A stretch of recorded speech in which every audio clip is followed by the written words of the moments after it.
Bueno, hermanos, aquí estamos para la gloria de Dios.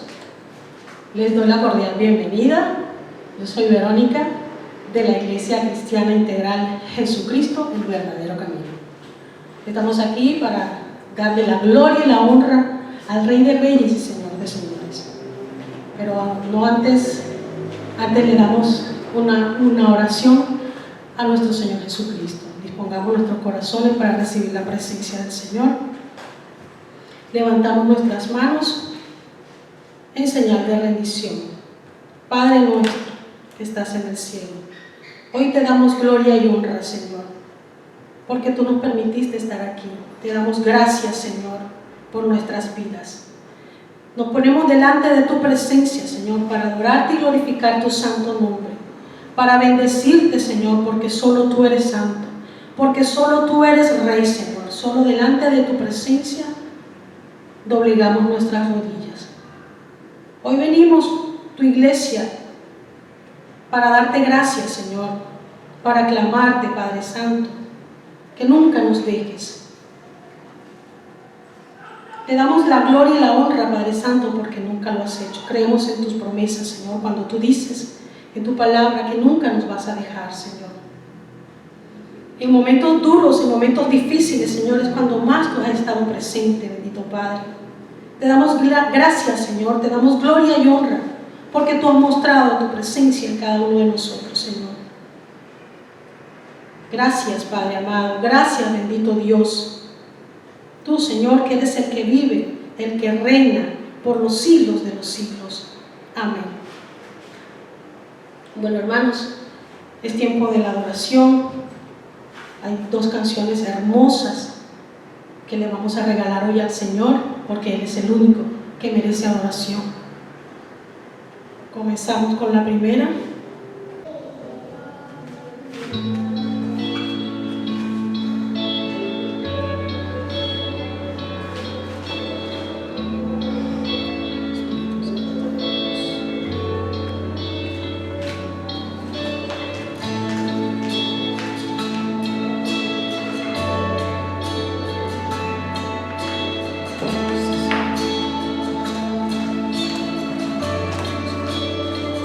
A tus pies arde mi corazón, a tus pies te entrego lo que soy. Es el lugar de mi seguridad, donde nadie me puede señalar. Me perdonaste, te acercaste a tu presencia, me levantaste, yo me postro a adorarte. No hay lugar más alto, más grande, estar a tus pies, estar a tus pies. No hay lugar más alto, más grande, estar a tus pies, estar a tus pies, a tus pies, arde mi corazón, a tus pies, te entrego lo que soy. Es el lugar de mi seguridad,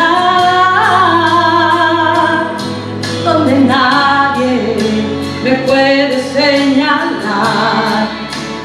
Me perdonaste, te acercaste a tu presencia, me levantaste, yo me postro a adorarte. No hay lugar más alto,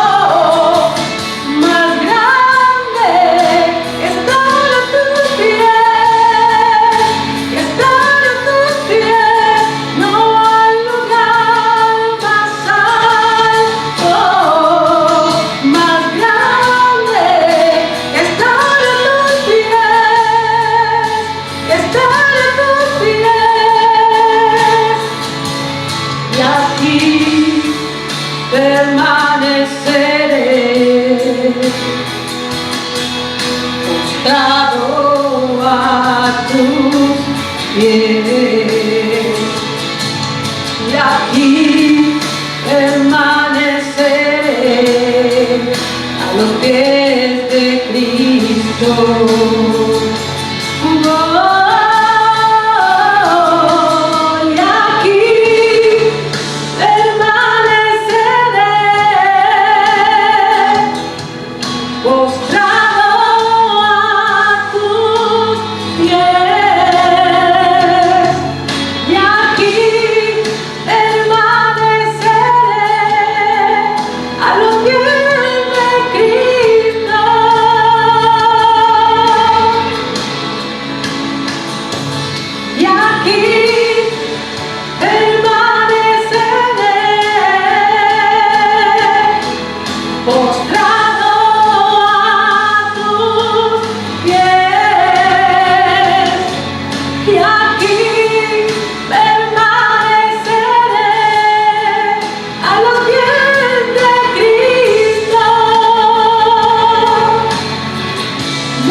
Muy buenos días, hermanos. Bienvenidos a su iglesia cristiana integral, Jesucristo, el verdadero camino. Mi nombre es Martín Campos y estoy a cargo hoy de la enseñanza de este día. Tema de por más interesante, un tema yo creo que bien actualizado, un tema que tiene que ver con toda esta cantidad de informaciones que estamos recibiendo, muchas reales, otras no tan reales, pero el mismo caos, la misma situación del virus está haciendo que mucha gente tenga miedo y cualquier información que escucha le hace caos y le pone nervioso. El tema que hemos tomado para hoy tiene como título, la perspectiva de Dios de las noticias. ¿Sí? ¿Dios nos está abandonando? Entonces nos invita a que visitemos una lectura en Apocalipsis 1:3 y dice así la palabra del Señor. Antes, y discúlpeme, quisiera hacer una pequeña oración para darle gracias a Dios por esta oportunidad, por este día, por este momento tan especial. Y digo así en el nombre del Padre, del Hijo y del Espíritu Santo. Padre eterno, Padre celestial, bendito y alabado seas a ti. Toda la alabanza, ante ti me humillo y te pido perdón por algún acto, palabra o pensamiento que haya ofendido tu presencia. Padre, quiero darte gracias, Señor, por tu infinita misericordia hoy día y por la oportunidad de llevar tu palabra a mis hermanos el día de hoy. Espíritu Santo de Dios, sé tú tomando el control de este momento con tu hermosa presencia y sé tú tomando el control de mí en este instrumento como instrumento que nuestro Padre ha elegido para llevar esta palabra hoy. Padre, te pido por la salud de nuestros líderes principales, Pastora Elsa y el Pastor Luis Pinto, también por las columnas y por los líderes de la iglesia y cada uno de sus componentes, todos los integrantes de la iglesia, protégeles y bendícelo a él y a todo su núcleo familiar. Gracias te doy, Padre, y te pido igual por todo ese personal sacrificado y dirigente de médicos, enfermeras y valientes y Fuerza Armada Pública en funciones de salud y protección ante esta contingencia de sanidad actual y a nivel mundial. Padre, te pido por Venezuela y que seas tú protegiéndola de estas tormentas. Tú tienes el control de los vientos, Padre. Tú puedes controlar cualquiera de esos vientos. Tú solamente habla y los vientos se calman, Señor. Bendiciones te pido para toda mi familia. Dámele salud, dámele protección, Padre, en estos momentos difíciles que está en Venezuela. Y Padre, agradecido nuevamente, y todo esto te lo pido en el poderoso nombre de tu Hijo amado Jesús. Entonces, como le hablaba al principio, y me disculpan, estamos hablando de las noticias y de lo que Dios nos está informando y nos estaba invitando a visitar Apocalipsis, en su capítulo 1, número 3. Y dice así la palabra del Señor. Bienaventurado el que lee y los que oyen las palabras de esta profecía y guardan las cosas en ellas escritas, porque el tiempo está cerca. Amén. Note usted que dice el que lee. Esto indica a aquel que lee, este libro de la iglesia. El maestro, aquel que lee, y los que oyen la palabra de la profecía. Y esto indica a la iglesia, a los creyentes que están en su clase, todos los que de alguna manera estamos escuchando la lectura de la palabra. Aquellos que pertenecen y están en la iglesia, ellos oyen la palabra, el lector las lee y ellos la oyen. Y ambos grupos deben guardar esa palabra. Así que aquí tenemos una bendición triple, porque estamos leyendo, oyendo y guardando la palabra de Dios. Esto es muy importante para nosotros en el presente. Creemos que cada uno de nosotros que pasa a través de las páginas del libro de Apocalipsis va a recibir una bendición muy especial. Creemos verdaderamente en esa promesa, porque eso es lo que se nos dice aquí claramente. El Señor nos está hablando claramente de que estemos pendientes de su palabra. Y en la parte final de este versículo 3, Juan agrega, porque el tiempo está cerca. Y para muestra lo que estamos viviendo ahorita, todas las cosas que están pasando en el mundo. Tal vez no muchos estén informados de lo que esté sucediendo del otro lado del planeta, pero últimamente en estos días China, Rusia, Japón, India, Pakistán, todos esos seres están bajo fuertes inundaciones, temblores, deslizamientos y una serie de cuestiones. Esto no implica ni indica que las cosas que menciona al final de Apocalipsis están sucediendo hoy, sin embargo, muchas están pasando. Sino que quiere decir que el principio de la iglesia que comenzó a formarse en el tiempo de Pentecostés, comenzó el ministerio del Señor de Jesucristo en el cielo. Vamos a tener una visión del Cristo glorificado en el primer capítulo. A continuación veremos qué es lo que está haciendo hoy en nuestro tiempo, porque el tiempo está cerca. Una de las cosas que debemos aceptar en el mundo de las noticias de hoy en día es que casi todo el mundo tiene la oportunidad de llegar a otros países, a otra ciudad, de comunicarse con una inmediatez que antes no existía, de una manera sorprendente. Tal información es a menudo egoísta en lugar de proporcionar la verdad. ¿Qué quiere decir con esto? Que muchas veces estas noticias traen tras de sí algo escondido, no dan la noticia como es, con intenciones de crear un caos, de crear un temor en las personas, en el mundo, en el planeta, en comunidades, hacerlos llevar a tener miedo de algo que les interesa mantener a las personas, como decir, a escondidas, ¿no? La Biblia nos anima a tener cuidado con lo que escuchamos, a que no actuemos antes de verificar la verdad o verificar la fuente original, como se dice ahora en el argot moderno, verificar la fuente, de dónde proviene esa información. Por eso leemos en Proverbios 14:15, y dice así la palabra: el simple todo lo cree, mas el avisado mira bien sus pasos. Aquí sencillamente nos está diciendo a nosotros, porque se supone que nosotros, hijos de Dios, que leemos la palabra continuamente, que interpretamos, que estamos en un estudio permanente, sabemos que estas cosas que están sucediendo están aquí en la Biblia. Este es nuestro diario y este es el que nos explica todo lo que va a pasar, lo que pasó y lo que va a pasar en el futuro. Entonces nosotros estamos avisados, pero las personas que no leen se creen cualquier cosa y son presa fácil de esas interpretaciones de lo que está pasando. Y también nos invitó a que leamos Deuteronomio 11:16, y dice así la palabra del Señor: guardaos pues que nuestro corazón no se enfatue, y os apartéis y sirváis a dioses ajenos, y os inclinéis a ellos.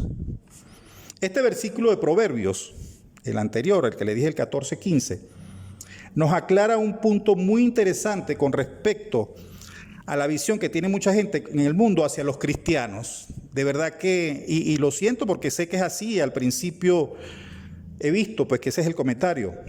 El punto de vista general hoy es que un cristiano comprometido con la palabra es una persona que tiene un bajo coeficiente intelectual, que se lo cree todo. Ahora, un verdadero hijo de Dios en el día de hoy, y existe una sola clase de hijo de Dios, no hay dos clases de hijo de Dios, el A y el B, no tiene una mentalidad simple en ese sentido.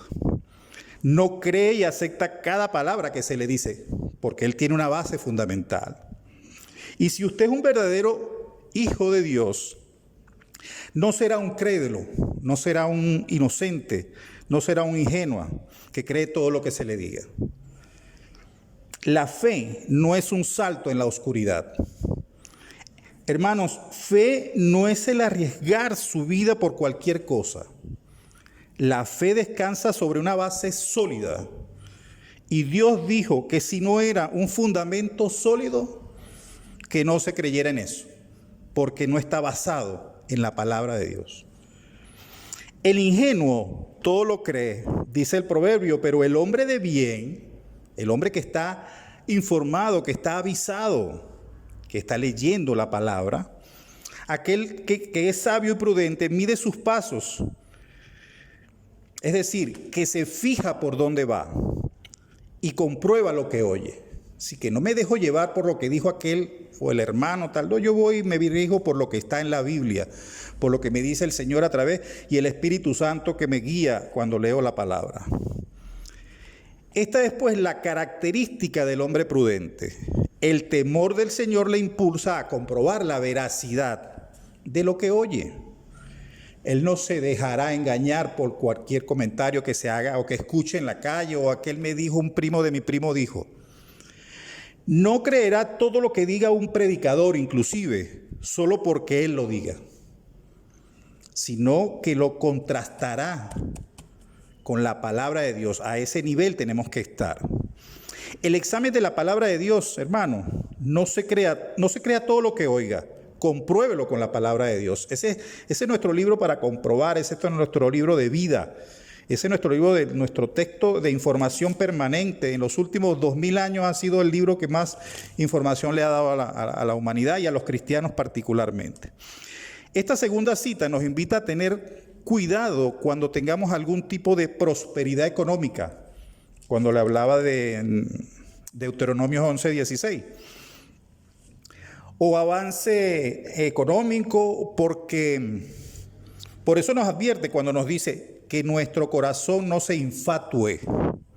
Sí, que no presumamos, que no te vuelvas jactancioso. Dios tenía que advertir a Israel en contra de los engaños de la prosperidad, porque muchas veces muchas personas creen que gracias a su esfuerzo y habiendo venido a la iglesia a pedirle por un trabajito, por un carrito, por una cuestión, y después cuando lo logran se olvidan y no vienen más, ni siquiera ven la palabra, y cuando le van a hablar, ahorita están, que qué fastidio, no, después voy, más tarde lo veo, más tarde lo reviso. La persona que se aparta de Dios en tiempo de prosperidad simplemente está siendo engañada. Ellos creen de alguna manera que son los responsables por las bendiciones que recibieron. Ellos son gracias a su esfuerzo y se vuelven orgullosos y autodependientes. Y ahí es donde vienen luego nuevamente los fracasos y no saben por qué les suceden las cosas. Pues dicen, ¿qué me pasó si yo estaba muy bien? Entonces vemos cómo Dios nos advierte que tengamos cuidado para que nuestros corazones no sean engañados precisamente por esa prosperidad y por esas bendiciones que a veces Él mismo nos da, pero desde luego nos hace que nos olvidemos de Él. ¿Cómo te están afectando las noticias? ¿Cómo me dicen ustedes cómo piensan ustedes que las noticias le han afectado? ¿En qué sentido? ¿Verdad? En lo emocional, en la familia, y más aún con este retiro, como yo le digo, estar en cuarentena, y cada vez van llegando más noticias, y entonces la gente cae en caos. Jesús nos contó muchas de las cosas que pasarían en estos últimos días.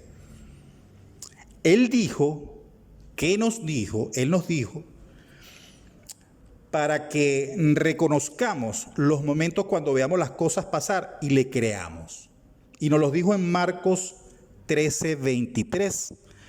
Y dice así la palabra: mas nosotros mirad, y os lo he dicho todo antes. ¿Qué nos está diciendo el Señor? ¿Qué nos está diciendo Jesús? Todo eso que estás viendo, todo eso que está sucediendo, ya yo te lo dije antes. Y si te sorprende fue porque no leíste esto, no leíste la palabra. Así que revisa el libro. Precisamente nos han estado dando las noticias verdaderas por medio de la palabra. Y ya nos han comentado sobre lo que habrá falsos líderes, habrá falsos cristos, profetas, realizarán verdaderos milagros, inclusive sanaciones, porque el diablo tiene esa capacidad de hacer lo mismo. Es decir, él conoce todo eso y su fuerza es el mal igual. Él tiene toda esa habilidad para hacer. Y ya casi al final de la segunda venida de Cristo, será precedida por un oscurecimiento del universo y por un despliegue universal de fenómenos luminosos en cumplimiento de una profecía, en este caso la de Joel. En su capítulo 2, del 28 al 32, nos habla de esa profecía. Y dice así la palabra de Joel, la profecía: y después de esto derramaré mi espíritu sobre toda carne, y profetizarán vuestros hijos y vuestras hijas, vuestros ancianos soñarán sueños, y vuestros jóvenes verán visiones. Y también sobre tus siervos y sobre siervas derramaré mi espíritu en aquellos días, y daré prodigios en el cielo y en la tierra, sangre y fuego y columnas de humo. El sol se convertirá en tinieblas y la luna en sangre, antes que venga el día grande y espantoso de Jehová. Y todo aquel que invocara el nombre de Jehová será salvo, porque en el monte de Sión y en Jerusalén habrá salvación. Y en Jerusalén habrá salvación, como ha dicho Jehová, y entre el remanente, el cual él habrá llamado. Amén. Interesante esta profecía. Dios nos dice que cuanto más se acerque el final de los tiempos, más engañosos serán las mentiras, que nos dice que las noticias serán cada vez más falsas de las que vamos a escuchar en los tiempos nuestros. Porque es que muchas de estas profecías que hicieron nuestros profetas no eran para los tiempos de ellos. Está considerado que es para los tiempos nuestros. Y precisamente todo lo que estamos viendo, y es que lo estamos viendo en todos los países del planeta, Todas esas profecías se han ido cumpliendo poco a poco. Eso es cierto porque Satanás tiene una agenda para engañar a las naciones para que lo sigan. Así como engañó a Eva a comer y que la invitó pues a comer de la fruta prohibida en el jardín del Edén. Así lo vamos a ver y lo vamos a leer ahora en Génesis 3, del 1 al 7, y dice así la palabra. Pero la serpiente era astuta, más que todos los animales del campo que Jehová Dios había hecho, la cual dijo a la mujer: ¿con que Dios os ha dicho no comáis de todo el árbol del huerto? Y la mujer respondió a la serpiente: del fruto de los árboles del huerto podemos comer, pero del fruto del árbol que está en medio del huerto, dijo Dios, no comeréis de él, ni le tocaréis para que no muráis. Entonces la serpiente dijo a la mujer: no moriréis, sino ¿qué sabe Dios que el día que comáis de él? Es más, serán abiertos vuestros ojos y seréis como Dios, sabiendo el bien y el mal. Y vio la mujer que el árbol era bueno para comer y era agradable a los ojos, y el árbol codiciable para alcanzar la sabiduría. Y tomó de su fruto y comió, y dio también a su marido, el cual comió así con ella. Entonces fueron abiertos los ojos de ambos y conocieron que estaban desnudos. Entonces cosieron hojas de higuera y se hicieron delantales. Escucharon una noticia mala, escucharon una noticia falsa y cayeron en ese mal comentario de esa noticia. Así que chequea siempre las noticias y sobre todo actualízalas con la Biblia para ver la verdad, porque no hay nada nuevo bajo el sol. Y esa palabra la encontramos en Eclesiastés, capítulo 1, versículo 9, y dice así la palabra: ¿qué es lo que fue? Lo mismo que será. ¿Y qué es lo que se ha hecho? Lo mismo que se hará. Y nada hay nuevo debajo del sol. Amén. Algunas personas piensan que el ser humano ha producido algo nuevo, un artilugio nuevo, y que se ha fabricado un nuevo artilugio, un aparato, un artefacto. Bueno, debemos insistir, como en Eclesiastés, que en realidad no hay nada nuevo bajo el sol. Gracias. Aunque en nuestra época utilicemos medios mucho más avanzados que en esas generaciones anteriores, y estos podrán constituir por un tiempo una novedad, algo nuevo, algo totalmente nuevo, pronto serán reemplazados por otra y así sucesivamente. Y así ha sido el ciclo de la vida del hombre. Por ejemplo, le voy a dar lo más cercano, lo que más conocemos, los teléfonos celulares. Muchas veces hay unas promociones de los teléfonos, que este es una gama, que este es de una inteligencia, que este es una generación, y usted se compromete a comprar uno, a veces hasta se endeuda con una tarjeta de crédito, y resulta que no ha terminado de pagar el teléfono de esa generación o de esa gama cuando ya empieza a escuchar los anuncios publicitarios de la misma empresa o de la misma marca hablando de un nuevo teléfono con más capacidad, de una nueva generación, inclusive no es compatible con el que usted tiene, así que ya ese que usted tiene a la mitad del año ya no le sirve para nada. De eso se trata, de las cosas que hace el hombre, pues, de un día para otro. Y los seres humanos podrán compartir sus sentimientos, sus afectos, y evidenciar a veces hasta sus malos momentos, sus reacciones agresivas. Antes lo hacían por lo menos montados en un carruaje tirado de caballos, ahora lo hacen en un carro y van en un avión o van en una moto o en un cohete o en una nave espacial.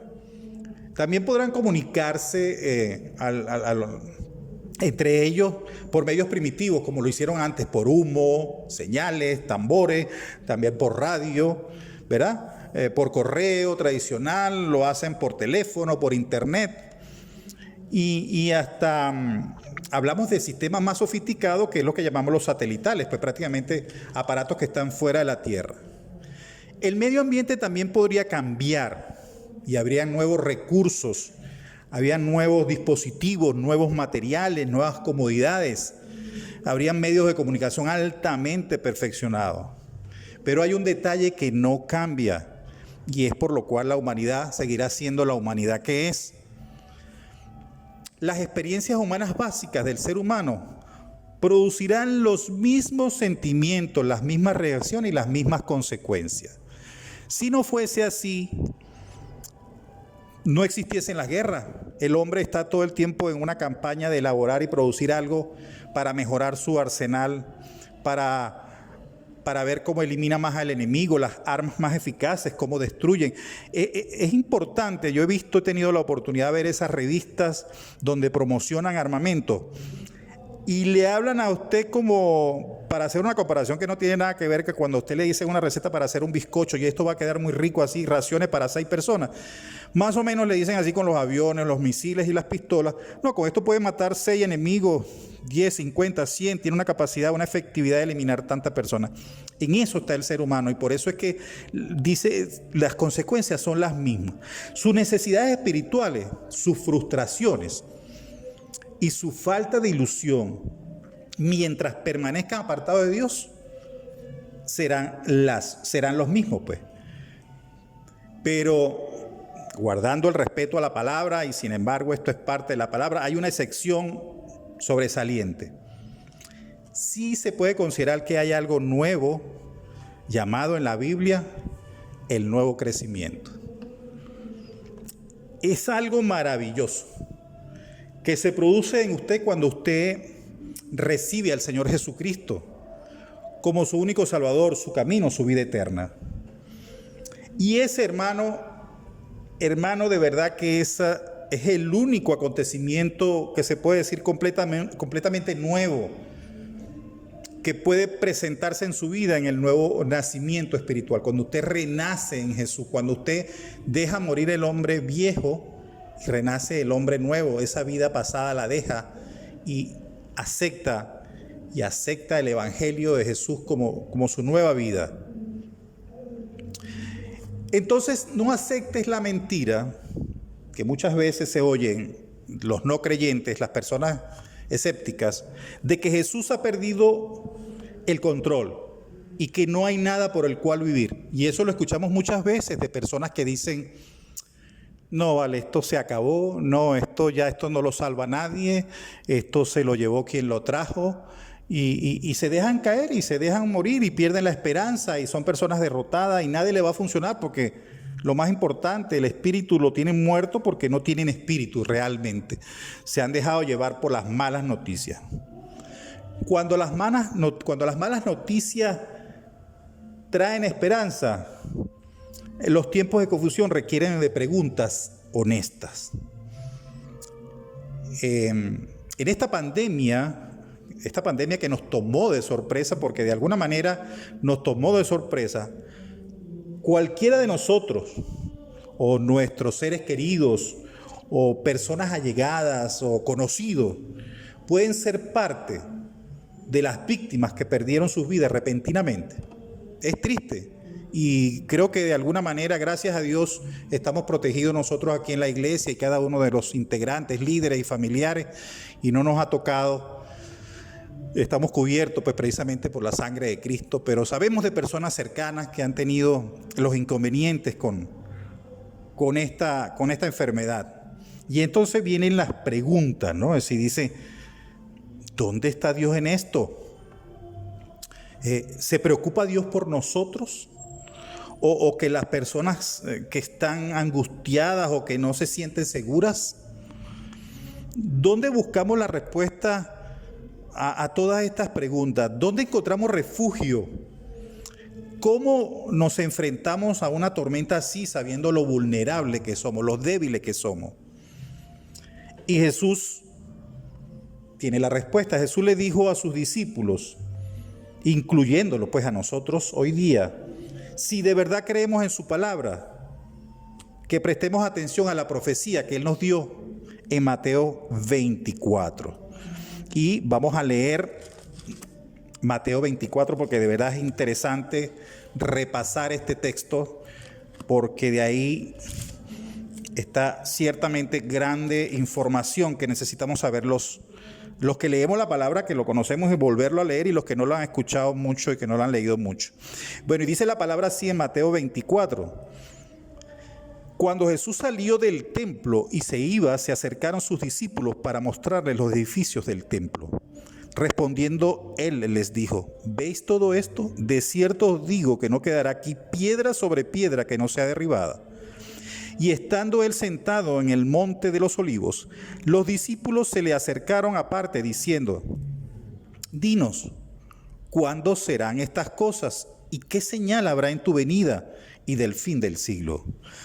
Respondiendo Jesús les dijo: mirad, que nadie os engañe, porque vendrán muchos en mi nombre diciendo: yo soy el Cristo, y a muchos se engañarán. Y oiréis de guerras y rumores de guerra. Mirad que no os titubeéis, porque es necesario que todo esto acontezca, pero aún no es el fin. Porque se levantará nación contra nación y reino contra reino. Y habrá pestes y hambres, terremotos en diferentes lugares, lo que estamos viendo de alguna manera. Y todo esto será el principio de dolores. Entonces os entregarán a tribulación y os matarán, y sabréis y seréis aborrecidos de toda la gente por causa de mi nombre.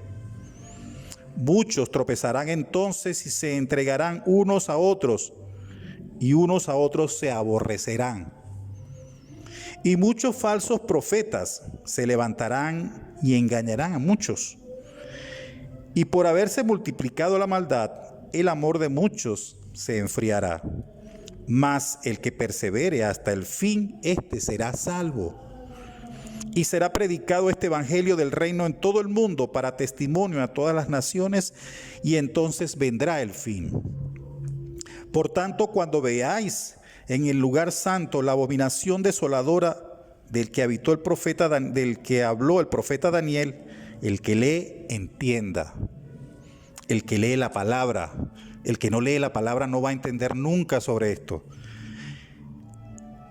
El que esté en la azotea no descienda para tomar algo en su casa, y el que esté en el campo no vuelva atrás para tomar su capa. Mas ay de las que están encintas y de las que críen aquellos días. Orad para que vuestra huida no sea en invierno ni en día de reposo.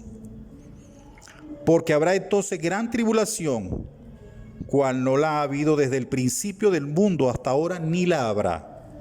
Y si aquellos días no fuesen acortados, nadie será salvo, mas por causa de los escogidos aquellos días serán acortados. Entonces, si alguno le dijere: mirad, aquí está el Cristo, mirad, allí está, no lo creáis. Porque se levantarán falsos cristos y falsos profetas y harán grandes señales y prodigios, de tal manera que engañarán, si fuere posible, aún a los escogidos. Imagínense. Ya los he dicho antes, y así que si os dijeren: mirad, está en el desierto, no salgáis, o mirad que está en los aposentos, no lo creáis, porque como el relámpago que sale del oriente y se muestra hasta el occidente, así será también la venida del Hijo del Hombre. Porque donde quiera que estuviere el cuerpo muerto, allí se juntarán las águilas.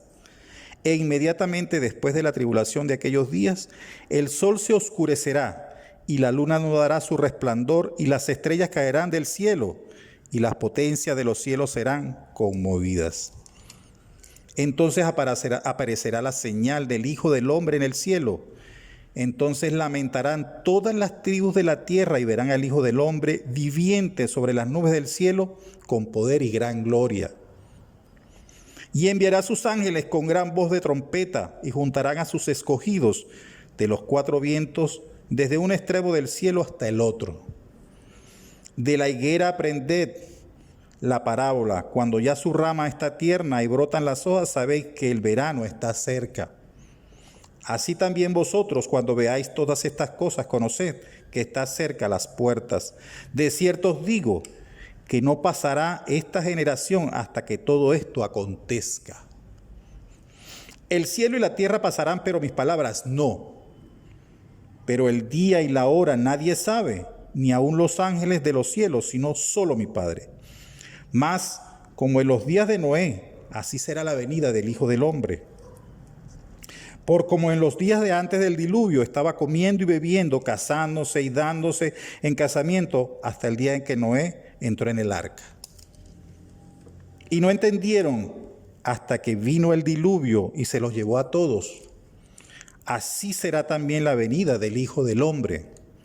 Entonces estarán dos en el campo, y uno será tomado y el otro será dejado. Dos mujeres estarán moliendo en un molino, la una será tomada y la otra será dejada. Velad pues, porque no sabéis a qué hora ha de venir nuestro Señor.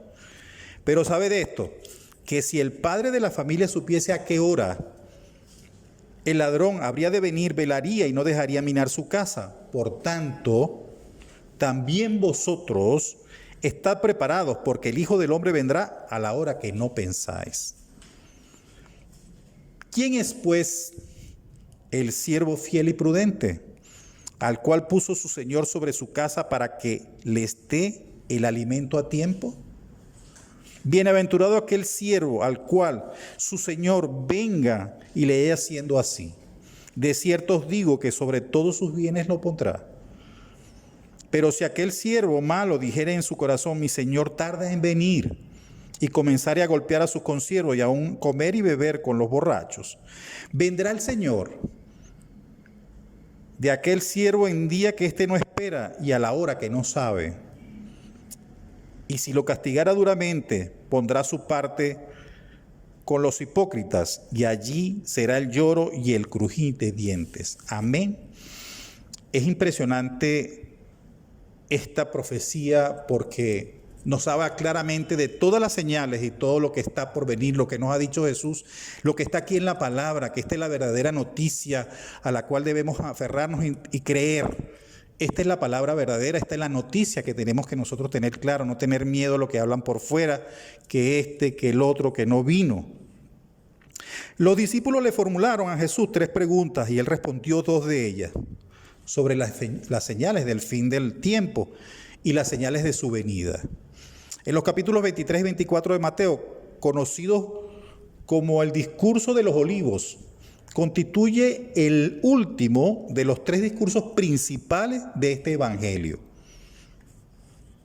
A modo de repaso o de información, para los hermanos que toman nota, les digo a continuación cuáles eran estos 3 discursos principales. El primer discurso que hizo Jesús está catalogado como la constitución del reino, le llaman el Sermón del Monte, y se encuentra en Mateo 5:7. Su tema fue la ética del reino. El segundo discurso importante en la vida de Jesús y en su profecía, aquí en Mateo, la continuación del reino o el discurso de las parábolas del misterio. Cuando esa vez que le habló en parábolas, todo se lo fue hablando en parábolas a sus discípulos. Se encuentra en Mateo 13. Fue una exposición del estado actual del reino en ese momento. Por último, tenemos el tercer discurso de que estamos hablando, culminación del reino, ¿sí? Discurso de los olivos, del monte de los olivos. Se encuentra aquí en Mateo 24 y 25. Se refería al futuro del reino. Él nos está hablando de lo que viene, de lo que va a pasar en el futuro. Se le consideran los discursos principales debido a su extensión, contenido y propósito. Alrededor de 1/3 de la Biblia es algo de lo que se ha dicho antes de haber pasado así. En la Biblia prácticamente son profecías, promesas, ¿verdad? De lo que el Señor ha dicho para hacer, que ya ha hecho, y lo que está por hacer y que está pasando, muchas cosas. Muchas cosas de las que leemos allí ya han pasado. Un gran ejemplo de esto fue la profecía de Dios con Abraham y Sara. y que tendrían un hijo, y sin embargo ella, en el momento cuando vinieron estos visitantes, se sonrió un poco allá atrás, escondidita, porque pensaba que por su edad era difícil ya, por las cuestiones naturales, y como sabemos, Dios no es algo natural, Dios va más allá, y cuando Él dice eso es así es. Entonces, 14 años después de esa profecía, que esa profecía fuera contada, ¿no? Por primera vez, ese milagro se hizo realidad. Y la mujer dio a luz y parió a su hijo, aunque aquí hay uno de los casos donde Abraham y ella rompieron con la promesa que el Señor, y por adelantar, porque pensaban que no podían cumplir, fue cuando comprometieron a Abraham con su sierva, con su esclava, y tuvo el otro hijo, y lo que generó en Abraham precisamente que no pudiera él recibir el resto de las bendiciones, a pesar que era un hombre de Dios. Jesucristo es la evidencia de más de 300 profecías en el Antiguo Testamento. Eso lo voy a dejar de tarea, averiguar y estudiar eso ahí. Pero Jesús aparece como en 300 oportunidades como referencia de profecías. ¿Qué profecías hemos visto hacerse realidad en nuestros tiempos? Uno diría, ¿cuáles? ¿O cómo? ¿Dónde? Nos parece mentira. La primera es la profecía de que Israel regresaría a su tierra y se convertiría en una nación después de casi 2000 años. Israel regresa a su tierra. De haberse dispersado entre las naciones del mundo, todos los israelitas han estado y todavía siguen regresando muchos. Algunos vivos están regresando, algunos los restos se los están llevando para su tierra en Israel. Y estas profecías incluyen, entre otras, en el libro de Amós, capítulo 9, versículos 14 y 15, dice así la palabra: y traeré del cautiverio a mi pueblo Israel, y edificarán ellos las ciudades asoladas, y las habitarán. Plantarán viñas y beberán el vino de ellas, y harán huertos y comerán el fruto de ellos, pues los plantaré sobre su tierra, y nunca más serán arrancados de su tierra, que yo les di, ha dicho Jehová, Dios tuyo. Es decir, es una promesa que Dios le hizo a ese pueblo, con todo lo que ese pueblo ha pasado por desobediente, por todas las cosas que ha pasado, inclusive cuando estuvo Jesús que no le... Y sin embargo el Señor ha estado ahí con ellos. Estas son las cosas que Dios dijo que haría por su pueblo. El primero dijo, Él va a restaurar la dinastía de David en Israel. Él va a retomar esa dinastía. ¿Y quién cree usted que va a ser el rey en Israel? A ver si tiene idea. Hablando de la dinastía de David, ¿quién cree usted que va a ser el rey en esa tierra? Será un descendiente de David llamado Jesús, nacido en Belén, en la casa de la casta del linaje de David. Él gobernará. Eso está escrito y eso va a suceder.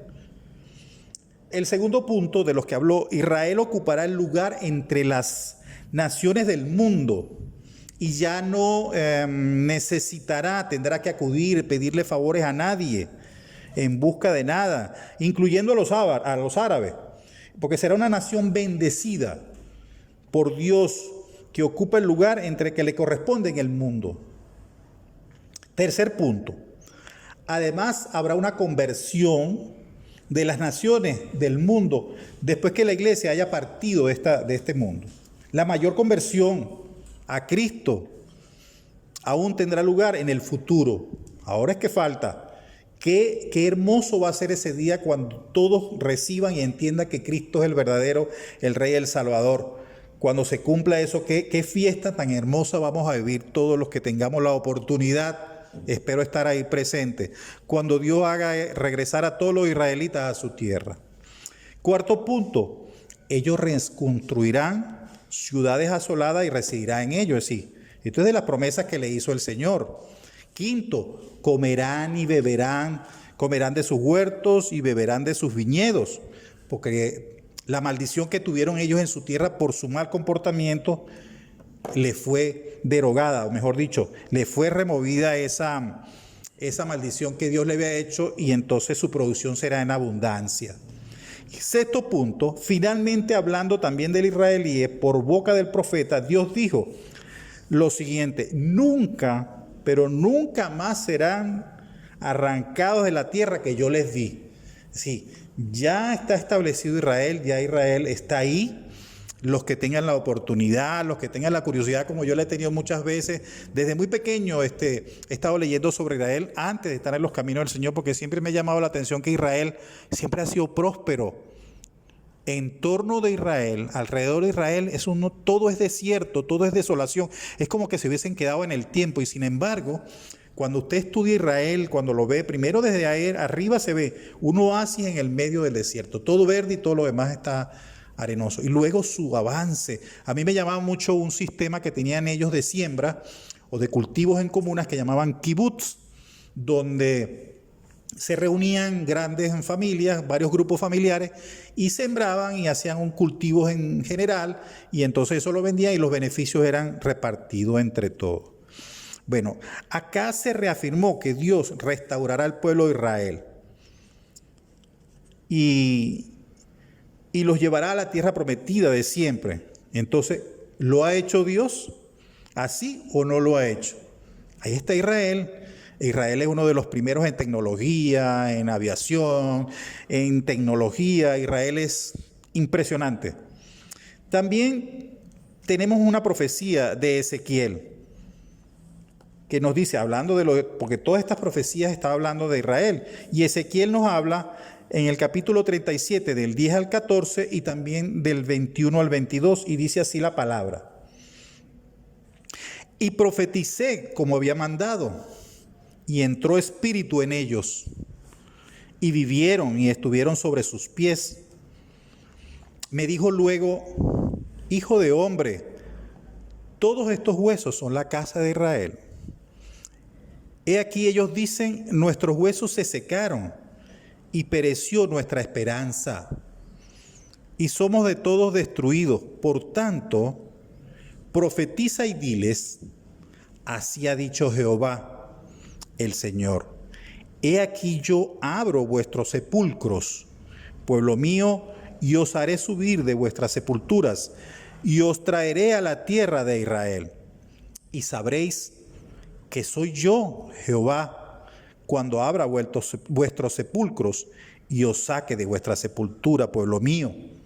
Y pondré mi espíritu en vosotros, y viviréis, y os haré reposar sobre vuestra tierra, y sabréis que yo, Jehová, hablé y lo hice, dice Jehová. Es decir, ¿qué más puedes esperar ante una promesa hecha por Jehová, por Dios nuestro Señor?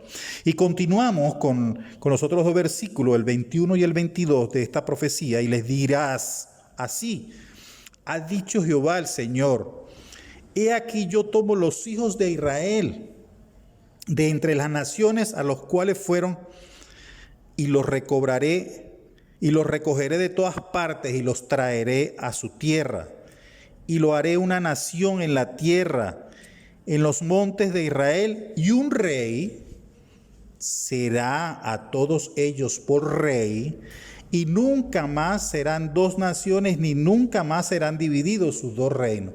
Acuérdense que mucho de esto tiene que ver precisamente en ese momento cuando Abraham vino su sierva y tuvo el niño primero, y luego Sara tuvo el otro niño, que luego esta mujer sacó a la sierva de su casa, y eso originó precisamente esas dos divisiones que hay en esa tierra cercana entre los árabes y los judíos.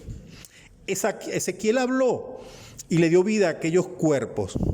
Lo que sucedió en aquel momento se parece a lo que ocurrió al mismo principio de la creación del hombre.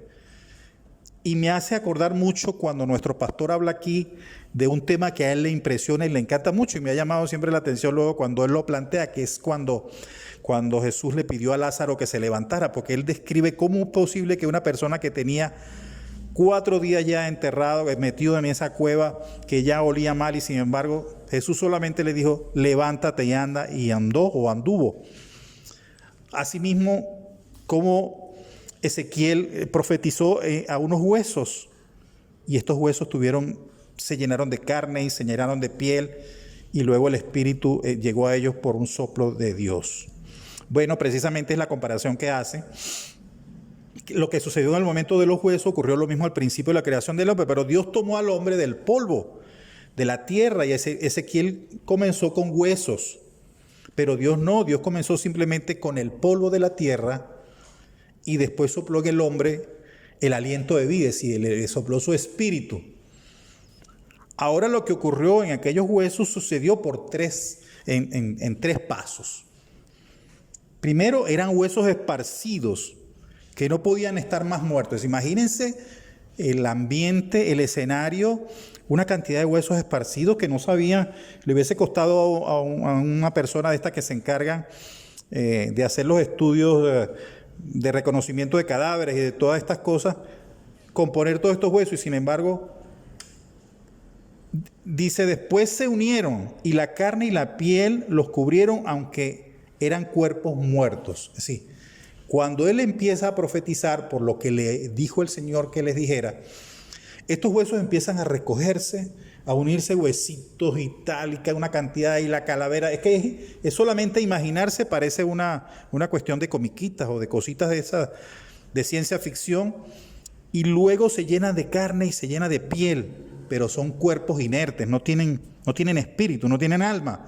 Y entonces finalmente el tercer paso recibieron vida. Es decir, en estos tres pasos, una verdadera clave para entender la profecía bíblica en relación con el pueblo de Israel. Es decir, les dio vida, los resucitó, los llevó prácticamente, de alguna manera se podría utilizar esa frase, pero no, los llenó de vida nuevamente. En los versículos 21 y 22, Dios quiso decir, en el versículo 12, cuando dijo, os haré subir de vuestras sepulturas. Israel está como sepultado en las naciones del mundo, y los israelitas serán traídos de regreso y otra vez se convertirán en una nación, y Dios así lo hará, ¿verdad? Y lo ha hecho, ¿no? Entonces, es una profecía más, es parte de las profecías que el Señor le ha hecho a la tierra de Israel, y por eso que el pueblo de Israel es su pueblo querido con todas las cosas, porque ahí está todo su amor está dado al pueblo de Israel. Leamos también en Isaías sobre esta profecía del nacimiento del Estado de Israel. Leamos entonces Isaías 66, del 7 al 8, y dice así la palabra: antes que estuviese de parto, dio a luz. Antes que le viniesen los dolores, dio a luz hijos. ¿Quién oyó cosa semejante? ¿Quién vio tal cosa? ¿Concebirá la tierra en un día? ¿Nacerá nación de una vez? Pues en cuanto Sión estuvo de parto, dio a luz sus hijos. Amén. Yo inclusive me costaba entender, y estuve leyendo y estuve buscando y analizaba más o menos, y me encontré por aquí un análisis que hizo una persona, un grupo evangélico, que ellos habían pensado que esto se trataba, esta definición, esta profecía o este escrito de Isaías tenía que ver con lo que sucedió el 14 de mayo de 1948, cuando la ONU reconoce de un firmazo, de una sola vez, reconoció a Israel ante las Naciones Unidas, ¿no? Y lo restablecieron como el Estado de Israel. Entonces, claro, cuando dice, ¿quién oyó semejante? ¿Quién oyó tal cosa? Concebirá la tierra en un día, nacerá una nación de una vez. Claro, porque en el momento que firman todos los componentes de la ONU, los representantes en la ONU, están dándole nacimiento a una nación. Entonces, nacerá la nación de una vez, y pues, cuando Sión estuvo de parto, dio a luz a sus hijos. Es decir, en el momento que hacen ese reconocimiento de Israel como Estado, como país, inmediatamente todos sus hijos israelitas reciben esa, y son hijos de Israel.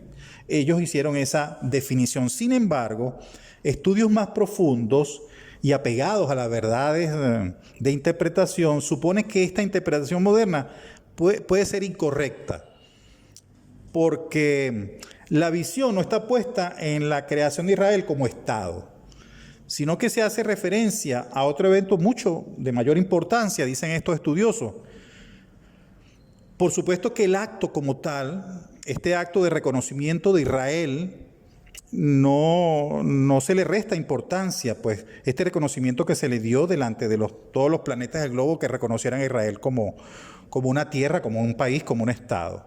Cuando la Biblia se refiere a nación, no se refiere a límite o a colindancia de terreno, sino a gente, a personas, a la gente que compone. Por ejemplo, cuando Dios promete a Abraham que haría una nación grande, de él no se estaba refiriendo a un pedazo de tierra o a un pedazo de terreno o a un estado o a alguna forma de gobierno político reconocido y aprobado internacionalmente, sino que él se refiere a la gente, a las personas que saldría de sus lomos. Esta referencia, es a un pueblo o a una nación. Y esto lo vemos en Génesis 12, el cual lo vamos a leer en este momento. Y dice así la palabra: pero Jehová había dicho a Abraham: vete de tu tierra, Abraham, vete de tu tierra y de tu parentela y de la casa de tu padre a la tierra que te mostraré. Y haré de ti una nación grande y te bendeciré y engrandeceré tu nombre y serás bendición. Bendeciré a los que te bendijeren y a los que te maldijeren maldeciré. Y serán benditas en ti todas las familias de la tierra. Y se fue Abraham como Jehová le dijo, y Lot fue con él. Y era Abraham de edad de 75 años cuando salió de Harán. Tomó pues Abraham a Sarai su mujer y a Lot hijo de su hermano y todos sus bienes que había ganado en las personas que había adquirido en Harán.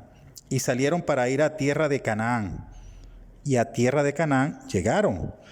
Y pasó Abraham por aquella tierra hasta el lugar de Siquén, hasta el encino de Moré. Y el cananeo estaba entonces en la tierra. Y apareció Jehová a Abraham y le dijo: a tu descendencia daré esta tierra. Y edificó allí un altar a Jehová, quien le había aparecido.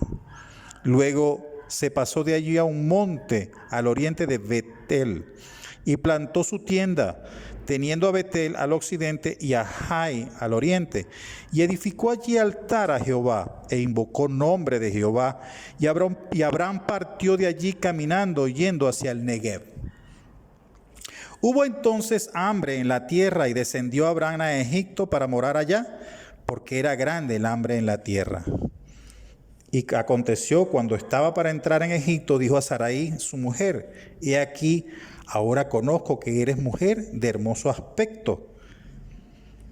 Y cuando te vean los egipcios dirán: su mujer es, y me matarán a mí y te reservarán en la vida. Ahora pues, di que eres mi hermana, para que me vaya bien por causa tuya y viva mi alma por causa de ti. Y aconteció que cuando Abraham entró en Egipto, los egipcios vieron a aquella mujer era hermosa en gran manera. También la vieron los príncipes de Faraón y alabaron delante de él. Y fue llevada la mujer a casa del Faraón. E hizo bien a Abraham por causa de ella. Y él tuvo ovejas, vacas, asnos, siervos, criadas, asnas y camellos. Mas Jehová hirió a Faraón y a su casa con grandes plagas por causa de Sarai, mujer de Abraham. Entonces Faraón llamó a Abraham y le dijo: ¿qué es lo que has hecho conmigo? ¿Por qué no me declaraste que era tu mujer? ¿Por qué dijiste: es mi hermana? Poniéndose en ocasión de tomarla por mí por mujer. Ahora pues, he aquí tu mujer, tómala y vete. Entonces Faraón dio orden a su mujer, a gente acerca de Abraham, y le acompañaron, y a su mujer con todo lo que tenía. ¿Ves? El hombre ahí cometió también un poquito de error con todo lo que le había permitido hacer el Señor. Bueno, como vemos, el Señor ahí le habló de la gran nación que iba a salir de sus lomos, y precisamente no era por un pedazo de terreno, sino por las personas que iban a salir de la generación de Abraham. Luego encontramos otra profecía con respecto a este tema en Jeremías, en el capítulo 16, del 14 al 15, y dice así: Esperanza y seguridad aparecen en el medio del cántico y la destrucción, porque él regresó a la casa de Israel. Bueno, luego encontramos otra profecía con respecto a este tema en Jeremías 16, del 14 al 15, y dice así la palabra: No obstante, he aquí vienen días, dice Jehová, en que no se dirá más, vive Jehová, que hizo subir a los hijos de Israel en tierra de Egipto, sino vive Jehová, que hizo subir a los hijos de Israel de la tierra del norte y de todas las tierras donde lo había arrojado, y los volveré a su tierra, la cual di a sus padres. Amén. Esta es una esperanza y seguridad que aparece en el medio del castigo y la destrucción, porque el regreso a casa de Israel se promete como un nuevo éxodo desde los países donde Dios los ha dispersado. El libro de Éxodo narra el milagro, el rescate que Dios llevó a cabo de su pueblo, librándolos de la esclavitud de Egipto. El regreso ahora del pueblo del cautiverio iba a ser tan trascendental y tan importante y relevante que sería más importante que el éxodo de Egipto. A pesar de la gran obstinación del pueblo, Dios mostrará una vez más su infinita misericordia. Y para no extenderme más y parecer que me he salido del tema, pero cuando se va leyendo la Biblia, uno nunca se sale del tema, porque así como las profecías que les he leído de lo que Dios ha prometido a Israel y ha cumplido, porque Él no falla, seguirá cumpliéndola. Hay muchas. Hoy día vemos a Israel de vuelta en su propia tierra, así que Él ha cumplido con Israel, con lo que prometió desde un principio, desde la creación inclusive. Otra profecía que me pareció interesante comunicar por la importancia de lo que representa como señal de las otras profecías que estamos viendo y que hemos visto desarrollándose delante de nuestros propios ojos, porque tiene una actualidad, tiene una vigencia ahora, es la alianza entre Rusia, Turquía e Irán. Naciones que nunca antes en la historia habían estado en alianza, siempre de alguna manera en conflicto entre los tres. Y están en Siria, tal como fue escrito hace más de 2500 años. En Ezequiel, en el capítulo 38 y 39, vemos esa profecía, y dice así la palabra: Vino a mí palabra de Jehová, diciendo: Hijo de hombre, por tu rostro contra Gog, en tierra de Magog, príncipe soberano de Mesec y Tubal, y profetiza contra él, y di: así ha dicho Jehová el Señor, he aquí yo soy contra ti, oh Gog, príncipe soberano de Mesec y Tubal, y te quebrantaré, y pondré garfios en tus quijadas, y te sacaré a ti, a todo tu ejército, caballos y jinetes de todo en todo equipados, gran multitud con paveses y escudos, teniendo todos ellos espadas. Persias, Cus y Fut con ellos, todos ellos con escudos y yelmo. Gomer y todas sus tropas, la casa de Togarma, de los confines del norte y todas sus tropas, muchos más pueblos contigo. Prepárate y apercíbete, tú y toda tu multitud que se han reunido a ti, y sé tú tu guarda. De aquí muchos días serás visitado, al cabo de años vendrás a la tierra salvada de la espada, recogida de muchos pueblos, a los montes de Israel, que siempre fueron una desolación, mas fue sacada de las naciones y todos ellos morarán confiadamente. Aquí el Señor les está haciendo una advertencia a esta gente que cuidado se viene a meter en contra de Israel porque lo está esperando. Subirás tú y vendrás como tempestad, como nublado para cubrir la tierra serás tú y toda tu tropa, y muchos pueblos contigo. Y así ha dicho Jehová el Señor: en aquel día subirán palabra en tu corazón y concebirás mal pensamiento. Y dirás: subiré contra una tierra indefensa, iré contra gente tranquilas que habitan confiadamente. Todas ellas habitan sin muro y no tienen cerrojos ni puertas, para arrebatar despojos y para tomar botín, para poner tus manos sobre las tierras desiertas, ya pobladas, y sobre el pueblo recogido de entre las naciones, que se hace de ganado y posesiones, que mora en la parte central de la tierra. Esa es una de las características de Israel, que está concebida y está ubicada en el centro de la tierra, una zona estratégica. Saba y Dedán y los mercaderes de Tarsa y todos sus príncipes te dirán: ¿has venido a arrebatar despojos? ¿Has reunido tu multitud para tomar botín, para quitar plata y oro, para tomar ganados y posesiones, para tomar grandes despojos? Por tanto, profetiza, hijo de hombre, y di a Gob: así ha dicho Jehová el Señor: en aquel tiempo, cuando mi pueblo Israel habite con seguridad, ¿no lo sabrás tú?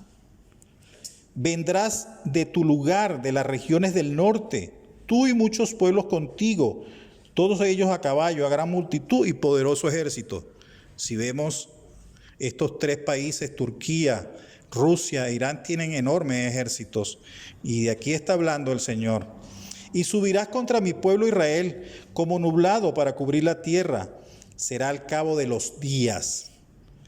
Y te traeré sobre mi tierra para que las naciones me conozcan cuando sean santificado en ti, oh Gob, delante de sus ojos. Y así ha dicho Jehová el Señor: ¿no eres tú aquel de quien hablé yo en tiempos pasados por mis siervos, los profetas de Israel, los cuales profetizaron en aquellos tiempos que yo te había de traer sobre ellos? Ya el Señor les había anunciado, ya Él les había dado la noticia que esto iba a suceder. En aquel tiempo, cuando venga Gog contra la tierra de él, dijo Jehová el Señor, subirá mi ira y mi enojo, porque he hablado de mi celo entre el fuego de mi ira, y aquel tiempo habrá temblor sobre la tierra de Israel. Que los peces del mar y las aves del cielo y las bestias del campo, toda serpiente se arrastrará sobre la tierra de los hombres, y sobre la faz de la tierra temblarán ante mi presencia, y se desmoronarán los montes. Los vallados caerán y todo el mundo caerá a tierra. Es impresionante esta profecía y cómo el Señor les hace una aclaratoria para que no se coloquen en contra de Israel, que es su tierra, su pueblo querida y amada. ¿Cuáles pudieron ser las razones que motivaron a la invasión de Israel? Además del control espiritual, o mejor dicho, lo religioso. Porque es más o menos lo que uno considera que está pasando ahí, que hay un control, que quieren dominarnos. El interés tiene que ver por lo estratégico de la ubicación de Israel. El mar al frente está en medio de todo. Además de la ubicación geográfica, tiene grandes riquezas naturales y minerales que existen en el suelo y en el subsuelo de Israel. Es impresionante la cantidad de riquezas que existen. ¿Ve? Entonces, esa es la pregunta. ¿Cuándo se produciría esa invasión? Bueno, algunos creen que todavía el lugar al final de esta época, antes que la iglesia sea recogida por el Señor. Otros creen que ocurrirán al principio de la tribulación, y hay quienes sostienen que tendrá lugar al final de la tribulación. Pero dice, no es el momento de evaluar pues detalladamente estas posibilidades. Lo que sí es que está anunciado ya por el Señor. Entonces Dios le ha dicho a sus hijos, aquellos que leen la Biblia con las enseñanzas del Espíritu Santo, muchas cosas que nuestros canales de noticias reportan hoy como día de noticias, ya nosotros debemos haberlo leído en la palabra de Dios y ya debemos saber las consecuencias del conocimiento que nos ha dado la palabra. No debemos asombrarnos por las cosas que están pasando. Más sin embargo, en lugar de hacer esto un tema de miedo para nosotros, Él tuvo la intención de brindarnos esperanza y alegría para que sepamos el resto de sus promesas proféticas también se cumplirán en nosotros. El Señor también nos va a cumplir a nosotros. Así que el resumen de la buena noticia es que con quien está Dios y que esto se ve en Jesús, por eso creemos en Él y eso es lo que creemos de Él. Amén. Bendiciones, hermanos. Y quisiera terminar este momento con esta pequeña oración. Señor Jesús, elijo confiar en ti en lugar de todos aquellos que traten de darme miedo con malas noticias, porque tú me has prometido que nada me puede separar de tu amor, tal como en Romanos 8, del 35, 38 y 39, dice así la palabra. ¿Quién nos separará del amor de Cristo? ¿Tribulación o angustia, o persecución, o hambre, o desnudez, o peligro de espada? Por lo cual estoy seguro, ni la muerte, ni la vida, ni ángeles, ni principados, ni potestades, ni lo presente, ni lo porvenir, ni lo alto, ni lo profundo, y ninguna otra cosa creada nos podrá separar del amor de Cristo, que es un Cristo todo Señor. Amén y amén.